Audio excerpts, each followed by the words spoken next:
All right. All right. Hello, everyone. This is Shannon Port, and welcome to our live stream today. Today, we are going to be talking about a really interesting topic and also very powerful. And so today, we're going to be discussing the Saturn-Pluto conjunction that goes exact on January 12th, 2020. And I've named it karmic regeneration. And so we're going to be approaching this from an archetypal perspective.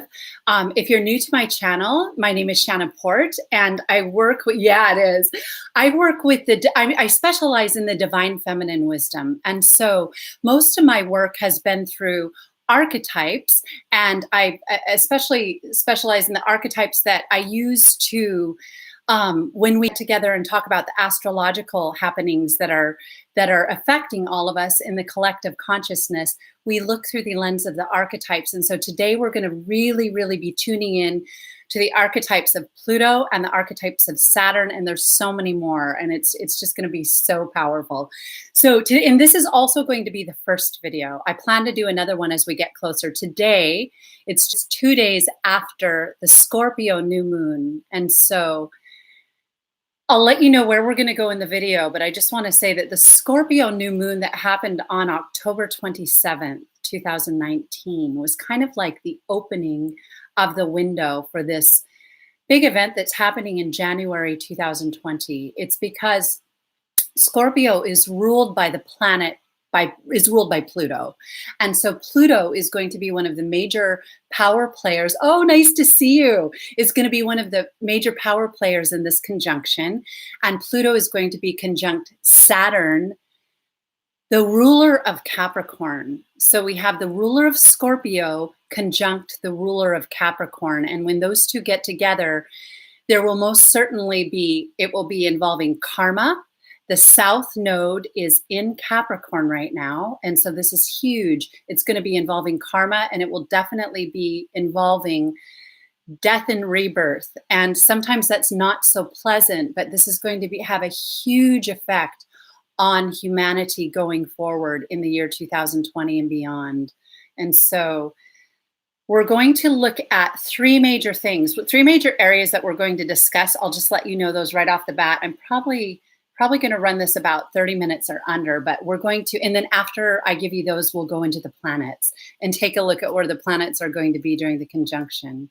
So I want to look at, first of all, Pluto rules the 8th house. And so we're going to be talking about, I also put the death and rebirth of love, because this has a huge effect on relationships. It has a huge effect on the masculine and feminine. Capricorn is the sign opposite of Cancer.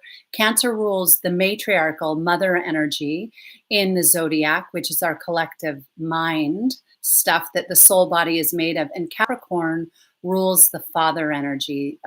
Cancer is ruled by the moon, by the lunar feminine, both the above lunar and the below lunar. And Capricorn is ruled by Saturn. And so it's going to have a huge effect on love. And because Pluto rules Scorpio, how we've used sexuality, which is a huge theme in my work.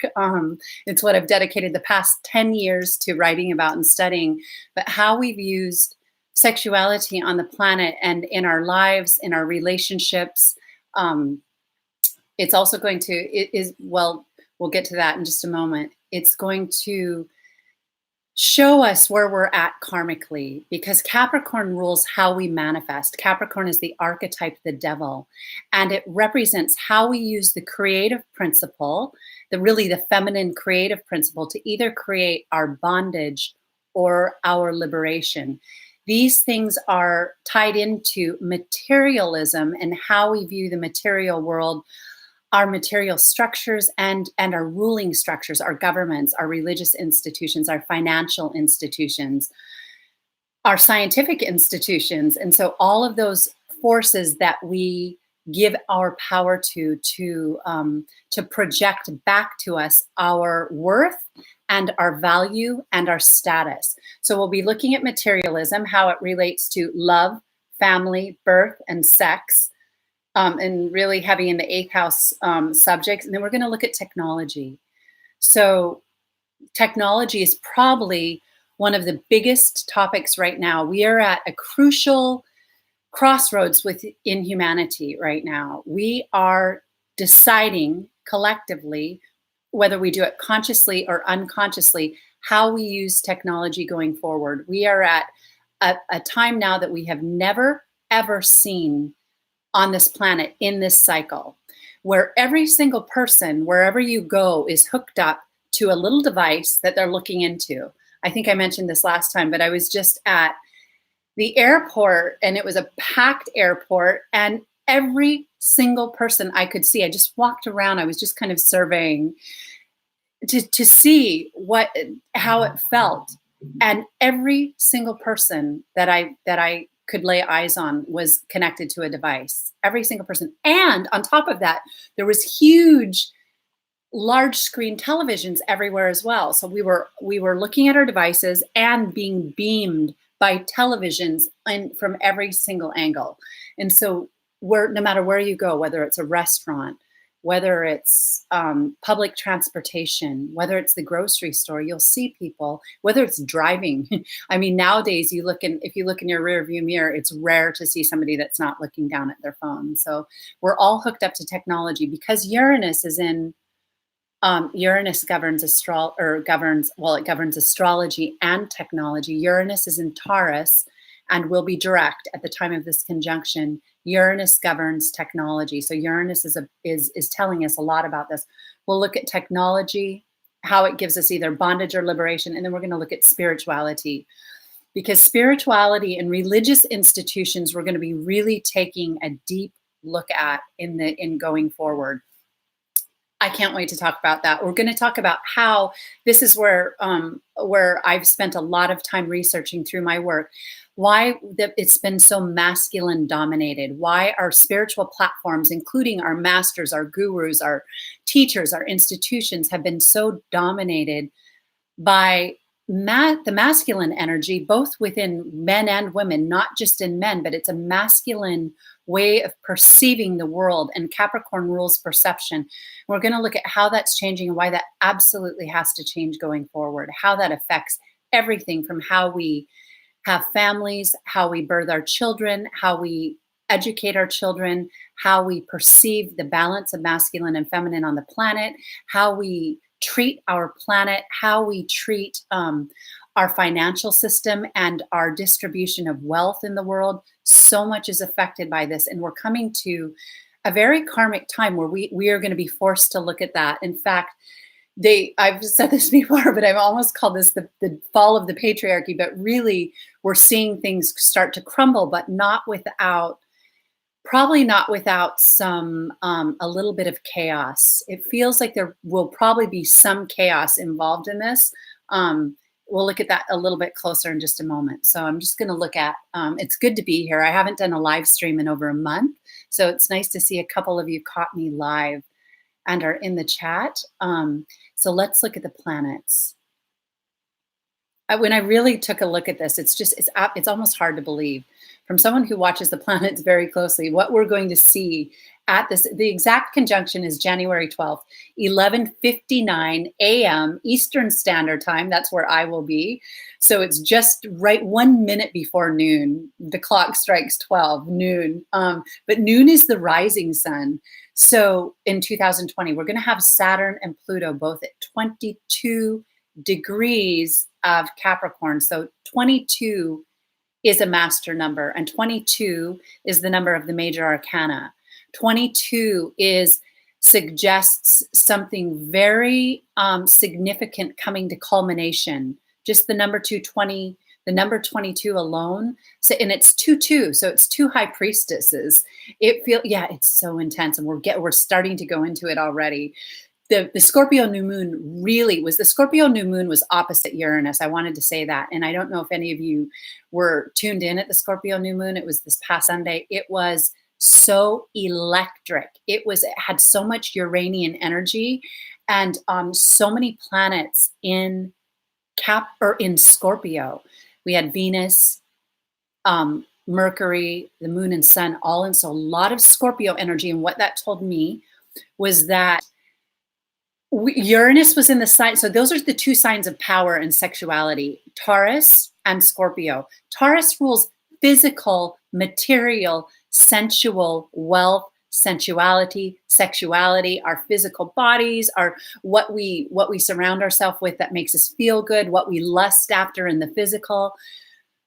Scorpio, on the other hand, rules sexuality, but through power and through inner and through merging. It's the eighth house. It's how we merge with another or with our environment to get the truth of that thing, how we download that collective signature when we merge. So it's sex on a very deep level, and it's power on the inner plane. If anybody if you know any Scorpios, people who have a Scorpio sun or even Scorpio Mars or Venus or Lilith in Scorpio or Pluto in Scorpio, a lot of the millennials have Pluto in Scorpio. There's a strong, determined, very powerful energy about Scorpio energy, and it's not afraid to merge.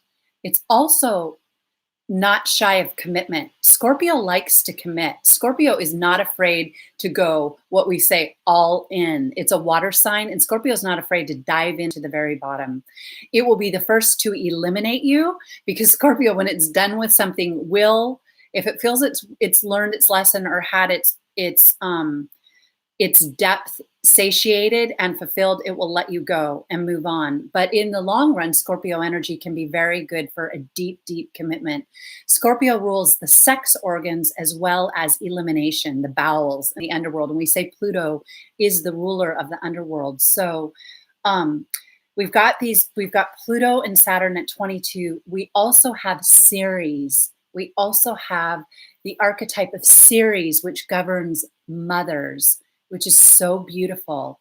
I'm glad you caught me live too. This is a different time than I'm usually on, but it's good to see you. So Ceres, this is so special. Ceres governs mothering and how we provide for our children, how the mother is given the platform to do what she needs to do, to nurture children, to feed children, to take care of children. So it's an archetype of mothers. Ceres will also be joining Saturn and Pluto at 22. This is so very significant because the North Node is in Cancer. And Cancer is the sign of the mother. Cancer is, I did a video, I have it as my leading video on my channel at Shannon Port. It's called The Return of the Cosmic Mother. And it's about an hour-long video about the North Node's transit through the sign of Cancer and why it is so crucial for our humanity to remember the power of the mother and to remember why we need to regenerate that power. Part of this downfall and this deconstructing of Capricorn energy is for just that reason. It's time to restore the rightful place of the feminine as the birthing principle of human life. We come together, masculine and feminine are equally powerful in creating life. There's a very special energy surrounding the feminine energy, which would be ruled by the energy of the sign Cancer and the mother sign, that has been very, very twisted, manipulated, minimized, even blocked from having its fulfillment. It's been downplayed as an unimportant role. It's not considered something of value. We know now that almost every woman is, whether she wants to or not, forced to work outside the home when she has a child. So bringing children in and letting them be in the electric magnetic field of the mother has been pretty much it's been robbed. It's been robbed from humanity and robbed from one of the initiations of entering this world. And that's not to say that it's that many people would choose to go into the world and work soon after they have a child. I worked when my son was young. I mostly worked at home, and I felt very lucky to be able to do that. But I definitely had help in the home and had other people tending to his needs, and there's nothing wrong with that at all. However, in situations where women are forced to, where the level of support for the feminine and raising children is so low that women have no choice but to leave the home and to go out to work a job that they don't want to work, making very, very, very little money, to not even to be able to afford proper care for their children. And so it has been a major disruption in the nurturing of children. In many ways, it perpetuates weak magnetic fields in human aura. The human aura is made up of the magnetic field that's strengthened in the first 7 years of life. And so because that has been so devalued, let's just call it devalued. There's no one way, let's be honest, there's no one way to do anything. So in no way am I trying to say that that all women need to be chained to their child for the first 7 years of life. It has nothing to do with that. But having the ability to provide and honor that role is psychologically important for men. Well, men are birthed by women, first of all. So the first 7 years of their life is governed by a certain energy that's exchanged from the feminine. And so all of humanity suffers when this is overlooked. Everybody loses. We're going to have to figure out what we want going forward, but this is one of the major issues. So we have these planets at 22 degrees. We have Ceres conjunct. So that's what led me into all of that. That mothering is huge. It's highlighted. It is time. It really is. And it's exciting. I don't mean to be negative about it at all. It's actually exciting. Because of this axis of Capricorn, the mother and father, Capricorn and Cancer being highlighted so powerfully right now, it's exciting. If you're awake and you're tuned in, even though there's going to be a lot of changes, there already are, it's exciting. It's something we can embrace. So we also have the sun at this conjunction at 21 degrees. The sun is there shining light on the entire thing. The sun is going to be there. Right. I mean, the sun is lending its light. It's lending the solar light. We're doing a lot of work with solar awakening. My work is hugely connected to the solar feminine and bringing spiritualizing matter and bringing it into the vibration that is so much more aware of power. This is Scorpio, 8th house theme, that our inner light. Scorpio rules how the solar light is buried in the underworld. It rules that the Hebrew letter is Nun. It represents the seed, and it represents it's known as the fish, which represents the potency of the solar force in the underworld. And so what we're doing is, when we connect ourselves to that power, we awaken that solar light, and it begins to rise. We begin to regenerate the light within our human form, so that we can bring our form, we can regenerate love, we can regenerate merging, we can regenerate sexuality. And for those who are ready, we can take it into its very, very, the highest use that we can put it to. Not everybody is going to be called to that, but there's a deep work that surrounds understanding our sexuality that we're called to do when the time is right.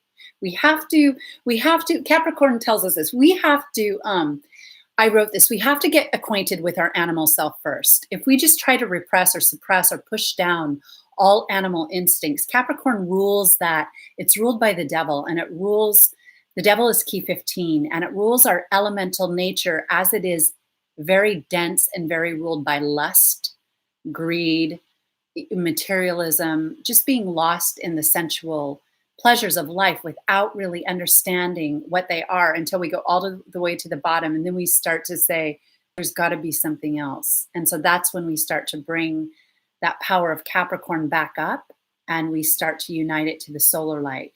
So we also have something really special that we also have is Mercury. We have the planet Mercury. We have planet Mercury also conjunct this conjunction. So we've got Mercury at 23 degrees Capricorn. Mercury governs alchemy. Mercury is the planet of alchemy. It's quicksilver, and it's Mercury governs when things are really moving quickly. Mercury governs Gemini, which is the lovers, which is the archetype of sacred union, and Mercury governs Virgo, which is our purity and our purifying of our subconscious lunar force to bring it back into its true power and clarity and mother principle.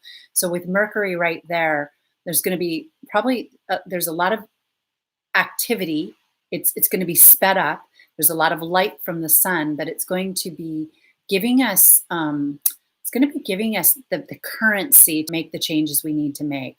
It also brings news and messages, but it speeds things up, that energy of the archetype of Mercury right there.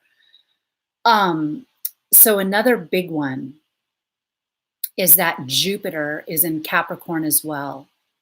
Jupiter is going to be conjunct the South Node. So what this says to me is that the South Node activity is going to be expanded. Jupiter is the Lord of Lords in the archetypal energy. It expands everything it touches. It just blows it up. It's known as material and spiritual wealth because it has the ability to, it governs the fortune and the wheel of fortune in the archetypes, meaning it gives us power to create. It governs the spinning of the elements. So when you know how to spin the elements from that solar center, you can expand it. It's expansion. So with Jupiter at the South Node conjunct right there, conjunct Jupiter's at 9 degrees and the South Node will be at 8 degrees. That's a tight conjunction.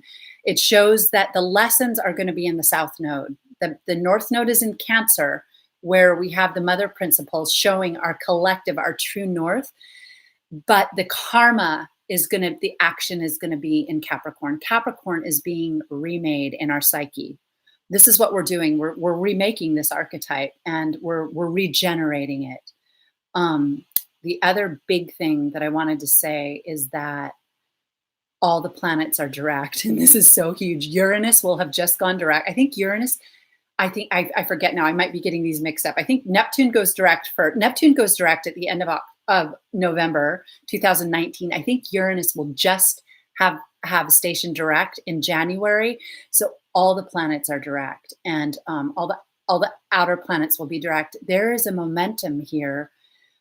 You probably remember in the recent past when almost all the planets were retrograde. So now we have all the planets for this action that we've been building to for a long time. We have all these planets. It was so cool. I just looked down and it was at 22 right when I looked down, which is the number of the conjunction. We have all these planets. We have them all direct. So the power is forward moving, and it's got a power back that's very big.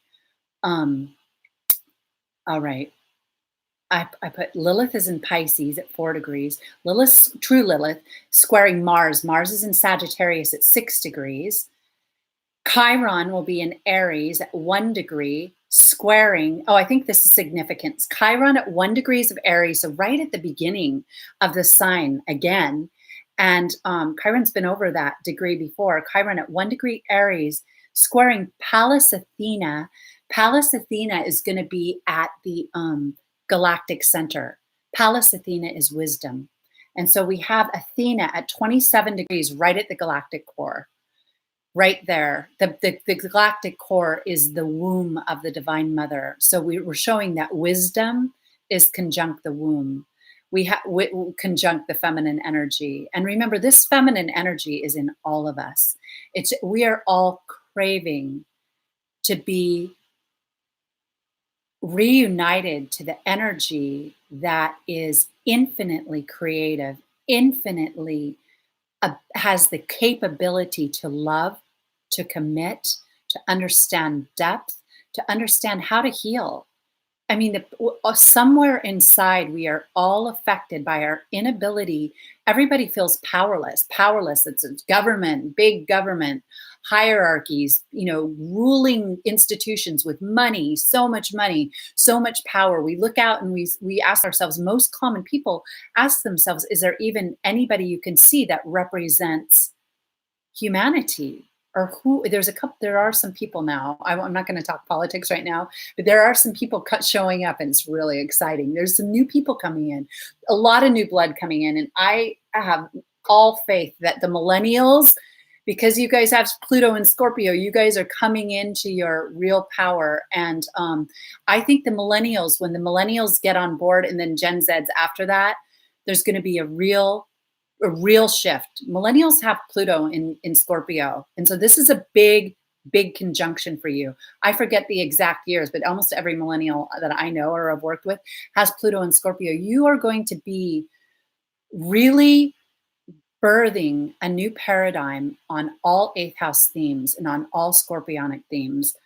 And it's exciting. So we've got the Pallas Athena right there at the galactic core. We have Eris in Aries, the goddess of discord, Mars's sister, who just rips things up, tears things open, is not so discreet about things, not always good, sometimes definitely carrying the shadow feminine, which is brutal and not so kind. But Eris will be in exact square to the conjunction. So it's a lot of energy. It's a lot of energy. Sophia, I love it. Sophia, oh, I call this Sophia, the astrology that I work with at Art of the Feminine, because my platform is on Facebook. Somebody just wrote Sophia in the comments. It's called Art of the Feminine. It's based on the Sophionic teachings and the Sophionic wisdom. And I often call this Sophionic astrology because it's meant to work through the heart and work through the sun. The zodiac represents really our underworld. It represents what I just wrote about this on the Facebook page. If you haven't checked it out, I have a Facebook page called Art of the Feminine with about almost 100,000 people on. And I do a lot of writing there, but I was just writing about, I just lost my train of thought. What was I just writing about? Sophia, oh my gosh, it just slipped right out. Oh, I know. The soul, the elemental soul body. We have this soul personality that we're transmuting. That is the zodiac. When I approach, and I'm going to do a video talking about where people always ask me they're like, where the heck do you get your astrology? Because it's unique. And yet I'm very well read and studied in mainstream astrology. And there's a couple lineages that I definitely tap into over others. But this whole platform that we're working with here has been nice to see you, has been the merging of a deep, deep archetypal wisdom that I haven't seen before now. And so it's definitely new, and we're coming in a way that we're meant to really heal the elemental body of the soul so that we can raise it up. That's what this is about. So we have Uranus and Taurus, and then we're going to go through these. We're going to really burn through these next two things. Uranus is in Taurus. So let's just talk about what that means. We were looking at the Scorpio New Moon, how we have Uranus and Taurus representing wealth, the financial system, our lust, our outer power, our outer material relationships to the things that we surround ourselves. It's so great to see Scotland. I've just been watching Outlander. I've been binge watching Outlander, which is so amazing. And so I've been really tuned into Scotland lately. I'm sure you hear that all the time. It's kind of funny, but I'm really enjoying it. All right, so Uranus governs the material world, material wealth. We're seeing right now the financial system just being all over the place. Many changes coming, and I'm going to do a part 2 to this video where we'll talk specifically about that. But I'm seeing that the outer world is trying to tell us that it's all about the financial in a way that's not necessarily aligned with the heart.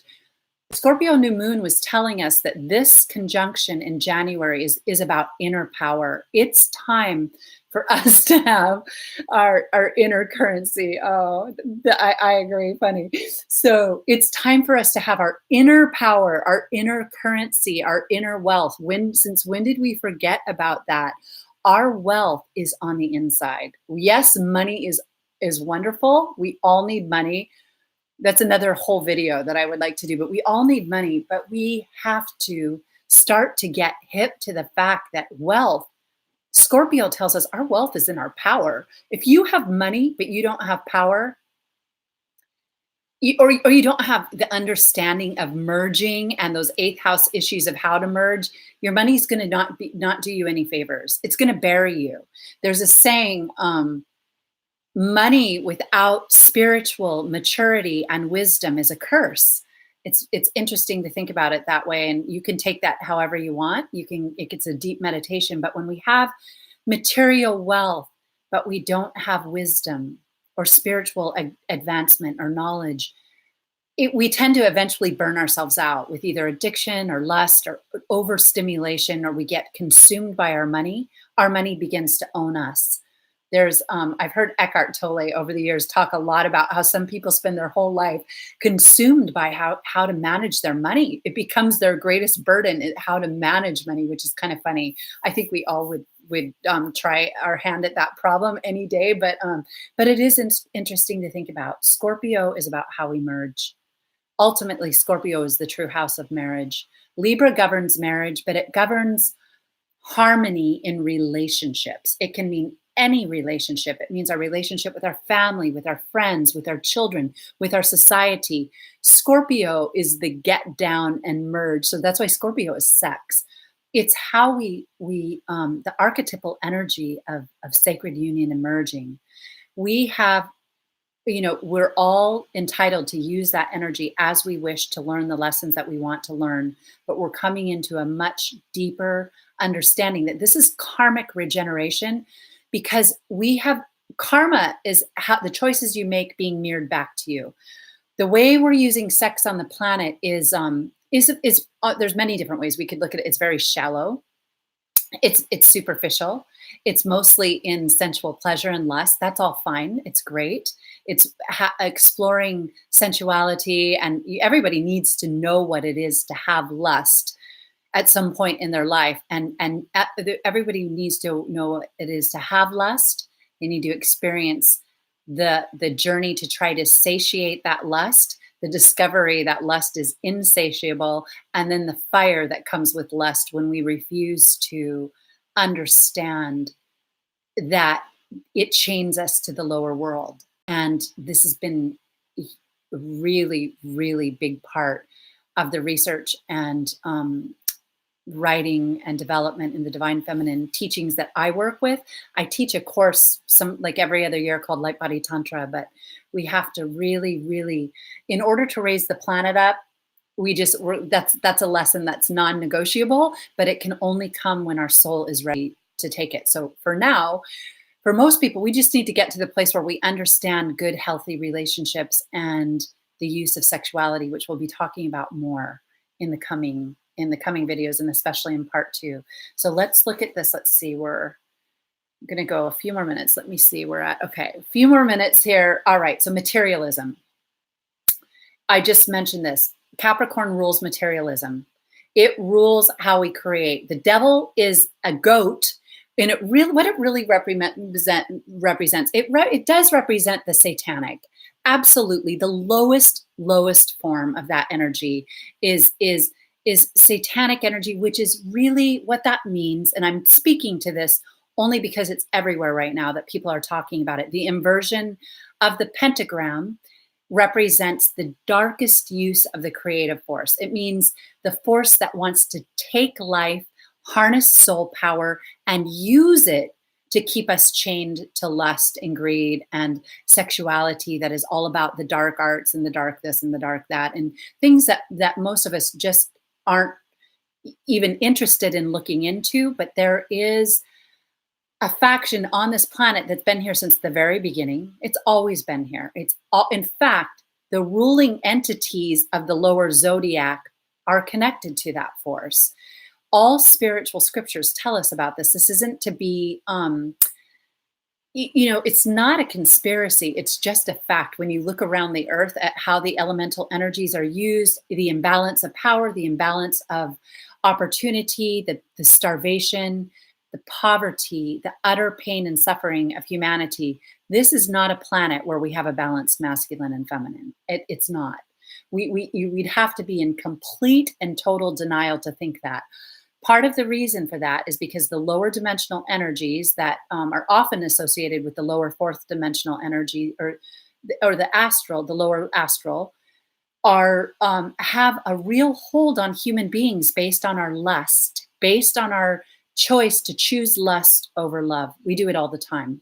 Most of our mainstream society and entertainment is based on lust rather than love. That's just a fact. Most everything is beaming energies to us about lust, and we buy it. We bite into it. It tastes good. It looks good. It satisfies our fears. We Capricorn also rules time, so it rules aging, and it rules the fear of the feminine of our. Aging is a feminine fear. In fact, because it affects the collective. Yeah. I love it. Somebody just said you're lustful in a respectful way. Absolutely. Well, lust it's a passion and a drive, and it has to be tempered. And so that I love it. So what's happening is that there's this collective fear. Also, we're in these bodies that are death bodies. That death is governed by Scorpio. Our bodies, we're born, we get these beautiful bodies, and we go through the trajectory of the maiden mother crone, physically, not just psychologically. And there's a fear of aging because there's a fear of abandonment. There's a fear of rejection. There's a fear of being not worthy of love because of your physical outfit, your soul personality body. This is something very, very deep, very, very big that we work with at Art of the Feminine and working with the consciousness of human beings. We are meant to evolve into something much different than this form that dies. However, right now we have initiations. Saturn governs initiations. Saturn is conjunct Pluto, which governs death, rebirth, regeneration. We have to take our initiations. We have to wake up. We have to get real about what is controlling us. So I want to, we already talked about birth, love. So I'm going to jump to technology. Technology is, I just heard a really powerful interview. I'm not going to talk about it because I don't want to put it in this video, but by one of the big people who knows a lot about technology. And it was a 3-hour interview I watched. And it's so nice to see you. I love it. So yeah, let me know where you're watching from. So far I'm seeing New Zealand, Scotland, Sweden. It's so nice. Let me know where you guys are here. I love seeing that. So what's happening is that we're all being turned into cell towers, where each individual person is becoming like a cell tower, a cellular tower. We are so connected to Australia and Northern. Oh, I love it. Thank you. Thank you. Yeah, let me know where you're from if you're just tuning in. We're becoming these cell towers. And so what's happening is AI is wonderful. It's great. We need it. We can use it very powerfully, but it beams a synthetic kind of message to us. We have organic sensors in our auric field, which are made up of our masculine, feminine principles when they're both healthy and strong and talking to each other in a very good way, meeting in the heart. What happens is we're getting overload by not energy that is the opposite of this organic intuition, which rises from within, beaming, because we're so connected to technology now, and every single thing we do is connected to these phones. Every single thing we do, we know that everything is recorded, everything we say, everywhere we go, everything we search for, everything. And we also are getting impulses put in our brain that are highly, highly tested for their ability to hit us in our lust points. I want to buy this. I want to get this. I'm afraid of this. I need this. I want to merge with this. I want to own this. I want to get this. I want to go here. I want to do that. So there's nothing wrong with any of those things as they are. But if they're constantly taking us from the organic intuition that rises up from our subconscious mind, which is our Cancer feminine principle. Cancer, the sign of the mother, represents the deep subconscious, and she births the solar force. I talk a lot about this in the video, The Return of the Cosmic Mother, that's on my channel, that's on Shannon Port channel. So make sure to check it out if you haven't seen it yet. The sign Cancer rules that depths of those waters. There's different layers of our subconscious mind. We need all of them, and they're represented by Cancer, Scorpio, and Pisces. But we need that impulse of intuition to rise up Without that, we are just being thrown around in the sea of creation. We live in a big subconscious mind. We're in the lower subconscious mind.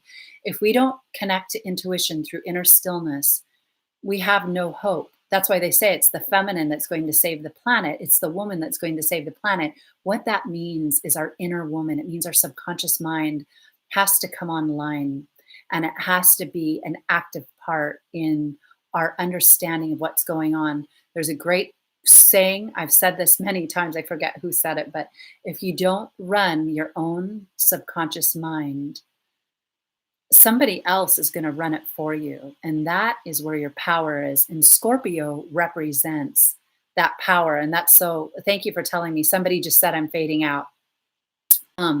So we need to do that. Let me look at some of the, all right. So that's technology. We have to decide, is technology going to be our bondage or is it going to be our liberation? It's time to get really, oh, nice to see you. It's time to get really serious about how we use it. We have power.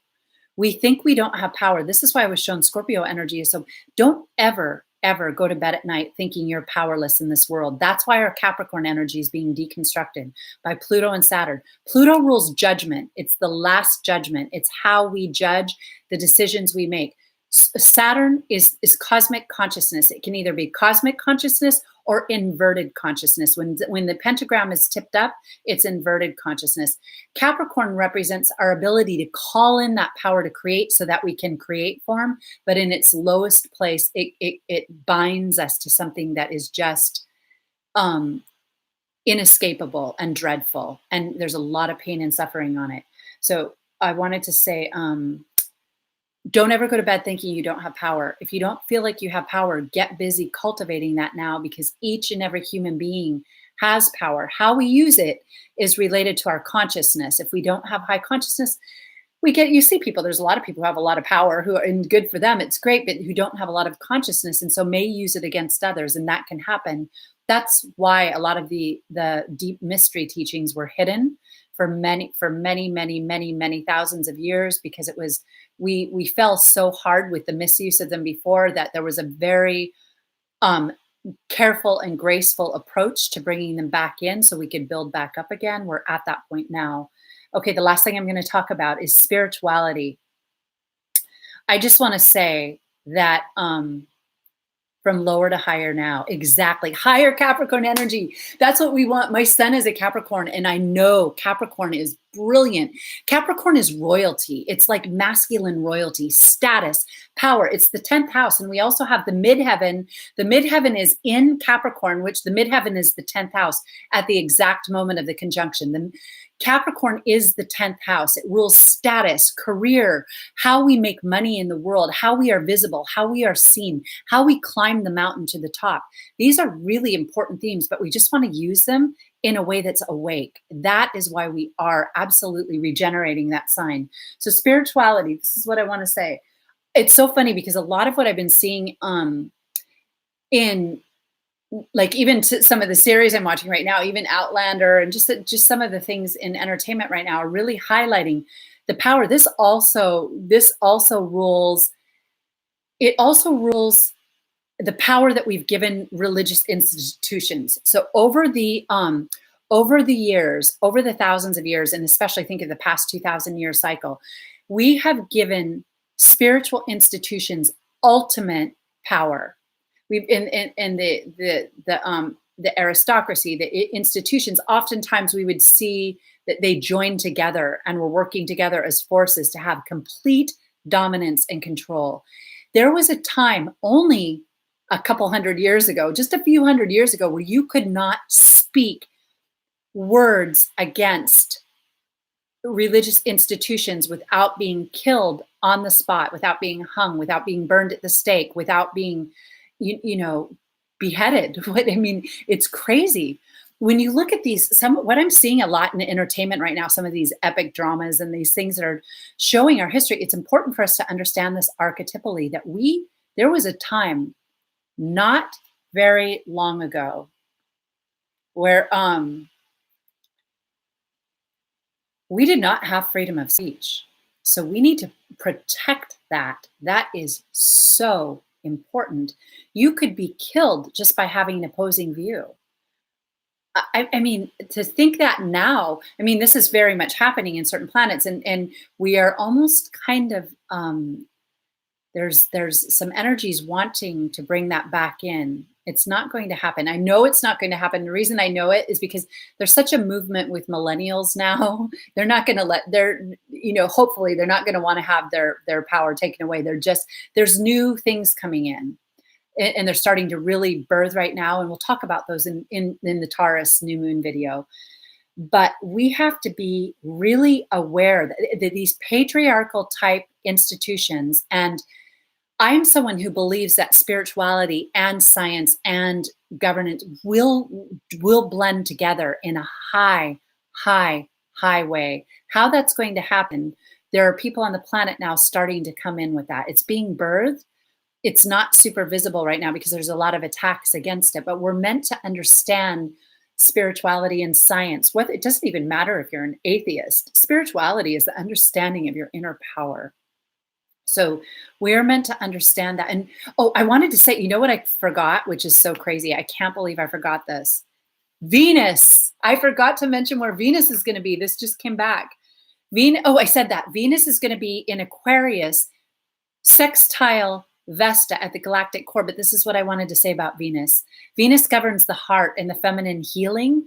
Venus is going to be in the sign of Aquarius. In the age of Aquarius, the feminine is really coming online again within us, even in our DNA. And the feminine is going to be about the collective journey, reinstating the power of the birth and giving us a fair start in the beginning of life, understanding love, understanding pleasure, understanding art, understanding beauty. It's in the sign of Aquarius, which is where we're going, understanding the group, understanding the good of all, while also honoring individual genius, because Aquarius is also about the individual and unique genius qualities that we all have. It has that nature to honor both. Each and every, I think we'll start to close on this, each and every individual will be asked to use their genius powers to serve the whole. There is so much love in that. There is so much power in that. And there is more fulfillment in using our power that way than any other way. Once we just go beyond those elementary kindergarten steps of getting over lust and me, and it's all about me, and I want you because I want this for me, and I want this, and I want. Once we get past that and we learn how to create from the higher level, it's so fulfilling. I'm just gonna I'm just gonna ask if there's any questions. I'm gonna take a quick peek and then we're gonna close. Patrick, okay. I know what I wanted to say to close. And then so we had the church, we had institutions controlling the narrative, and Mercury is at this conjunction. Mercury is the power of the word. So we're gonna be really redoing that. The narrative has been controlled. No more. That's one good use of social media and technology. The feminine is returning to spirituality. We're going to be seeing more and more women, more and more alternative lifestyles being represented in spiritual teachings. By spiritual, I just mean understanding metaphysics and energy, understanding the archetypal wisdom, understanding relationships, understanding what were traditionally feminine things that were put under the control of a system that was lacking the wisdom of the feminine. It's the return of the wisdom of the divine feminine, so that we all, men, women, and every single choice of human sexuality are represented. And so that being said, I'm going to close out today. It was so nice to see you. I will be back next Tuesday. I do want to say one thing. I'm doing mentoring right now.